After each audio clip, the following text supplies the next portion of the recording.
Assalamu alaikum wa rahmatullahi wa barakatuhu. Lesson number 1, Button Button. Written by Richard Matheson. Read by Muhammad Afzal for first year students. The package was lying by the front door, a cube shaped carton sealed with tape, their name and address printed by hand. Mr. and Mrs. Arthur Lewis, 217E, 37th Street, New York, New York, 10016. Norma picked it up, unlocked the door, and went into the apartment. It was just getting dark. After she had put the lamb chops in the broiler, she sat down to open the package. Inside the carton was a push button unit fastened to a small wooden box. A glass dome covered the button. Norma tried to lift it off, but it was locked in place. She turned the unit over and saw a folded piece of paper scotch taped to the bottom of the box. She pulled it off. Mrs. Stewart will call on you at 8 p.m. Norma put the button unit beside her on the couch. She reread the typed note smiling. A few moments later, she went back into the kitchen to make the salad. The doorbell rang at 8 o'clock. I'll get it, Norma called from the kitchen. Arthur was in the living room reading. There was a small man in the hallway. He removed his hat as Norma opened the door. Mrs. Lewis? He inquired politely. Yes. I am Mr. Stewart. Oh, yes. Norma repressed a smile. She was sure now it was a sales pitch. May I come in? Asked Mrs. Stewart. I'm rather busy, Norma said. Don't you want to know what it is? Norma turned back. Mr. Stewart's tone had been offensive. No, I don't think so, she replied. It could prove very valuable, he told her. Monetarily, she challenged. Mrs. Stewart nodded. Monetarily, he said. Norma frowned. She didn't like his attitude. What are you trying to sell? She asked. I'm not selling anything, he answered. Arthur came out of the living room. Something wrong? Mr. Stewart introduced himself. Oh, the Arthur pointed toward the living room and smiled. What is that gadget anyway? It won't take long to explain, replied Mrs. Stewart. May I come in? If you are selling something, Arthur said. Mr. Stewart shook his head. I'm not. Arthur looked at Norma. Up to you, she said. He hesitated. Well, why not? He said. They went into the living room and Mr. Stewart sat in Norma's chair. He reached into an inside coat pocket and withdrew a small sealed envelope. Inside here is a key to the bell unit room, he said. He set the envelope on the chair side table. The bell is connected to our office. What's it for? Asked Arthur. If you push the button, Mr. Stewart told him, somewhere in the world someone you don't know will die, in return for which you will receive a payment of $50,000. Norma stared at the small man. He was smiling. What are you talking about? Arthur asked him. Mr. Stewart looked surprised. But I have just explained, he said. Is this a practical joke?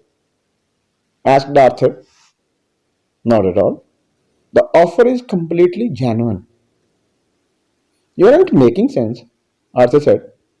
You expect us to believe? Who do you represent? Demanded Norma. Mrs. Stewart looked embarrassed. I'm afraid I'm not at liberty to tell you that, he said. However, I assure you, the organization is of international scope. I think you'd better leave, Arthur said, standing. Mrs. Steele rose. Of course. And take your button unit with you.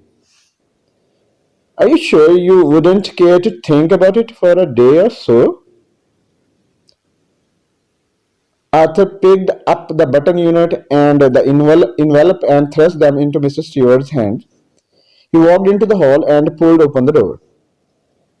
I'll leave my card, said Mr. Stewart.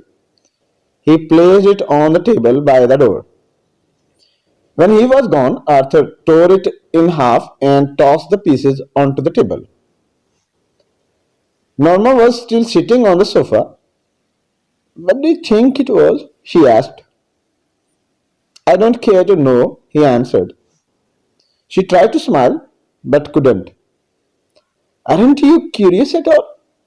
No. He shook his head.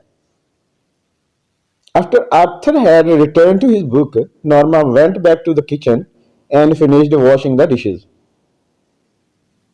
Why won't you talk about it? Norma asked. Arthur's eyes shifted as he brushed his teeth. He looked at her reflection in the bathroom mirror. Doesn't it intrigue you? It offends me, Arthur said. I know, but Norma rolled another curler in her hair. Doesn't it intrigue you too? You think it's a practical joke? She asked as they went into the room. If it is, it's a sick one. Norma sat on her chair and said after a moment, maybe it's some kind of psychological research. Arthur shrugged. Could be. Maybe some eccentric millionaire is doing it. Maybe. Wouldn't you like to know? Arthur shook his head. Why? Because it's immoral, he told her. Norma slid beneath the covers. Well, I think it's intriguing, she said. Arthur turned off the lamp. Good night, he said. Norma closed her eyes. $50,000, she thought.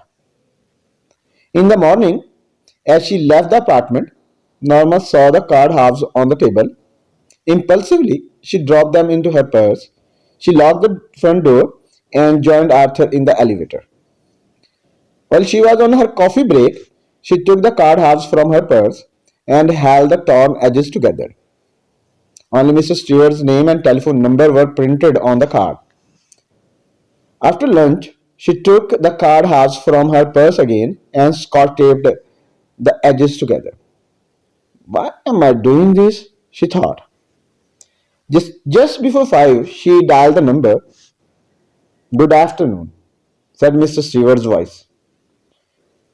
Norma almost hung up but restrained herself. She cleared her throat. This is Mrs. Levis, she said.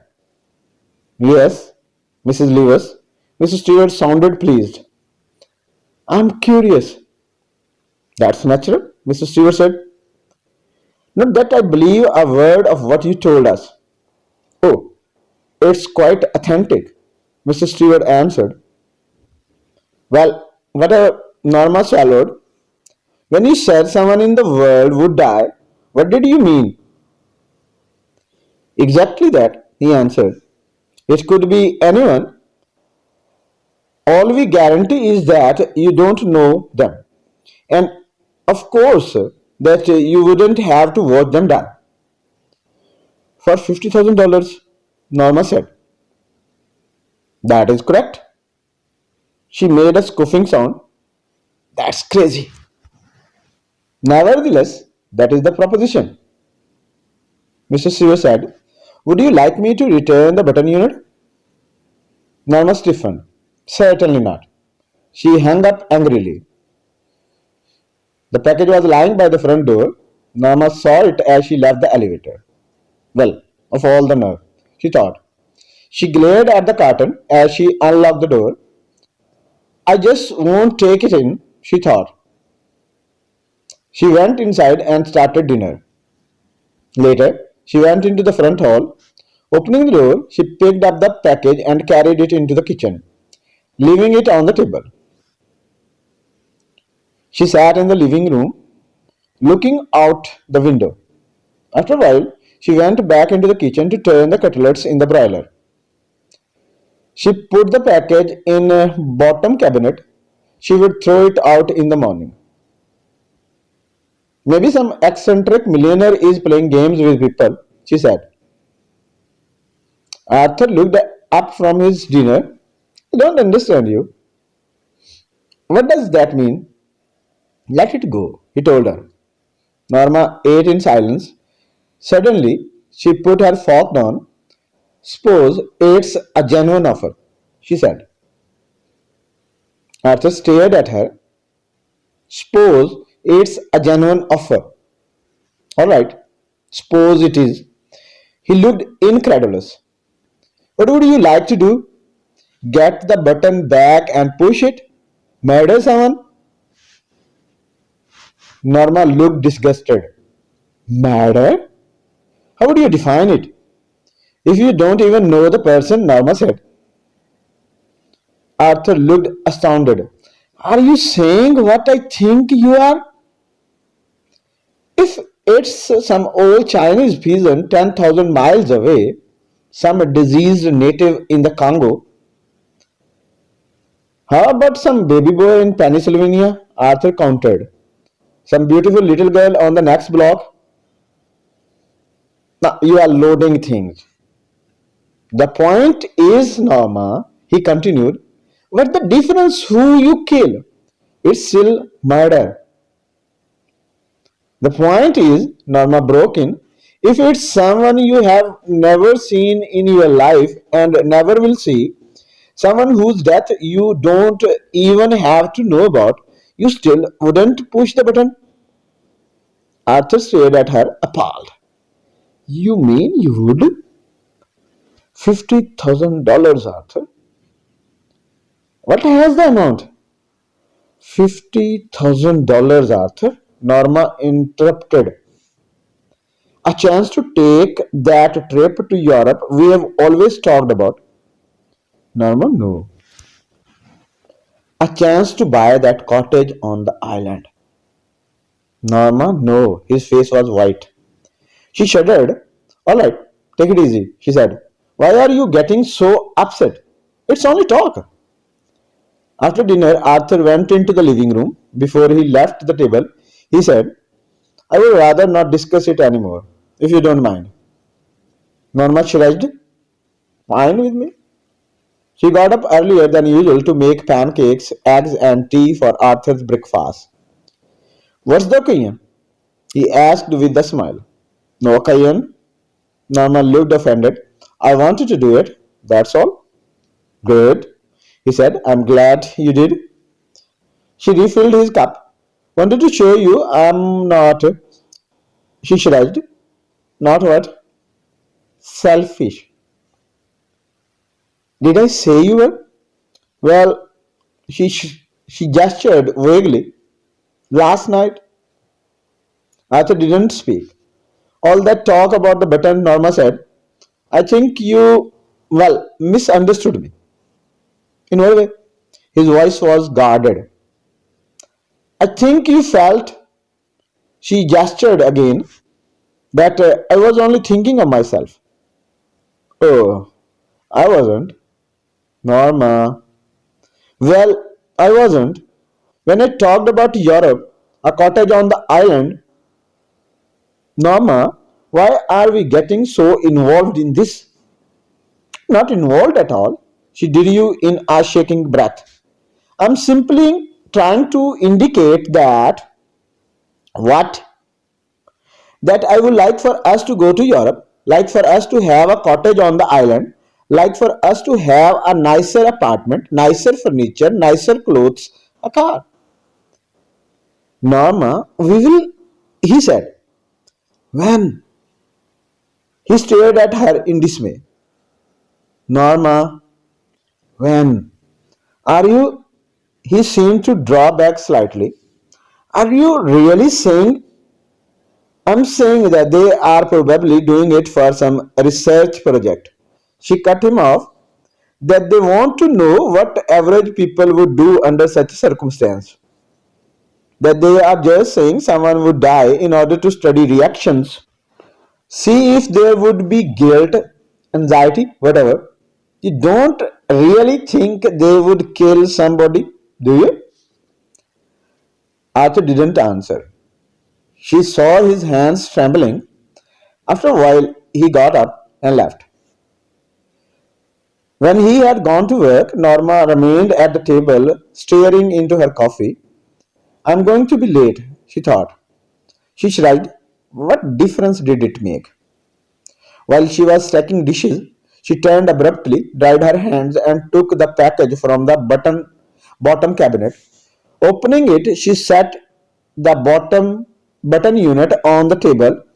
She stared at it for a long time before taking the key from its envelope and removing the glass dome. She stared at the button. How ridiculous, she thought.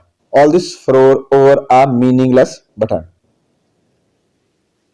Reaching out, she pressed it down. For us, she thought angrily. She shuddered. Was it happening? A chill of horror swept across her. In a moment, it had passed. She made a contemptuous noise.